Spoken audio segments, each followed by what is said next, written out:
guys, welcome back to our YouTube channel, Liz and Lou. Today's video is 5 tips for new heeler owners. I'm making this video because I get tons of questions about heelers from new heeler owners, and I thought it would be a great video just to address my top 5 tips that I would give them. And it's a rainy day and we're stuck inside, so I thought I'd have a sit down chat with you guys. If you're new to our channel, we live in a van. This is my Australian cattle dog Louie, and I make videos with him. Alright, let's get into it. Hey guys, so I forgot to add a quick basically disclaimer that I'm not a dog trainer, but these are tips that I have learned through my own experience with heelers. So this is just my experience as a dog owner owning a heeler, and I just wanted to help other dog owners out. Yeah, so enjoy the video guys. Bye.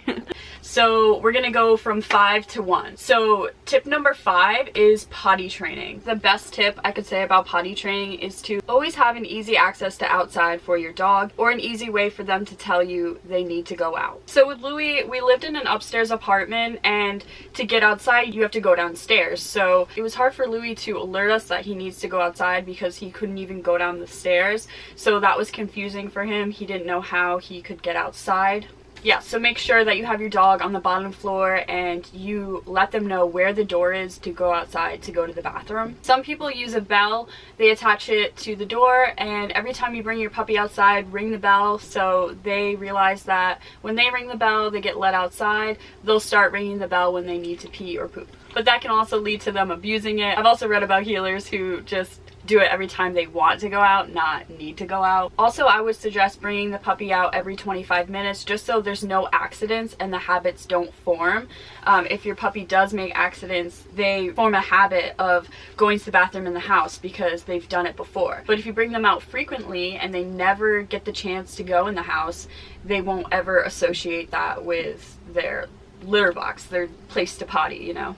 Yeah, so definitely stay consistent with your potty training. That's definitely a very good tip, and that's why I picked it as tip number 5. Alright, so tip number 4. So this has to deal with puppy chewing. My tip for that is to have a lot of chew toys around so the dog doesn't chew your items. Louie really loved chewing shoes and anything he could get a hold of when he was a puppy because he didn't have proper chew toys. We brought those in a little bit later in his life. I think that if you start them off on like puppy chew toys and stuff like that, yeah, just make sure that the chew toys that you do get are durable and pieces don't break off, because puppies can choke a lot more easily than older dogs. They have smaller mouths, they don't really understand things yet, so I feel like they just try and eat stuff and they could get hurt. So make sure that you have a durable chew toy for them and one that's good for their teeth because they have puppy teeth. So tip number 3 is heel biting, puppy biting. I suggest always using a toy with the dog. Never use your hands with the dog's mouth, especially when they're young, because they just want to bite your hands and that's their new favorite game. You know, you just introduced a really bad habit to them by, like, you know, smacking their mouth. I see a lot of people do that with puppies, just like playing with their mouth because they bite and they go for your hands. So yeah, I suggest not doing that. Always play with a toy. And I get a lot of questions about heel biting. My kids are running through the yard and the dog is going after them and nipping their heels. Well, heelers have that instinct because it was literally bred into them to herd cattle. But you should really halt that behavior. Stop running. Tell whoever's running and getting bitten at the heel to stop running, turn around, tell the dog no. Stop playing, don't continue it. Once you make that habit, they will tend to do it more. Lou really didn't do this too much. He did it a bit when he was a puppy, but he grew out of it as soon as we, you know, stopped it and told him no. So it really shouldn't be a problem if you stop it early. On to tip number 2, crate training. So I think that crate training helps a lot with training in general. Basically showing the dog that you're alpha, you sleep in the bed, he sleeps here. I think it really sets the tone for you as the alpha dog, and it's really good for potty training. So they associate the crate with their home and they will not pee or poop in the crate. So while they're in the crate, they will hold their pee overnight, and that helps them with potty training. And then they'll soon associate the entire house as their home and they won't pee or poop in there. And also, your dog has a safe, comfortable place they can go to be by themselves. It's just a really nice place for them to just have alone time.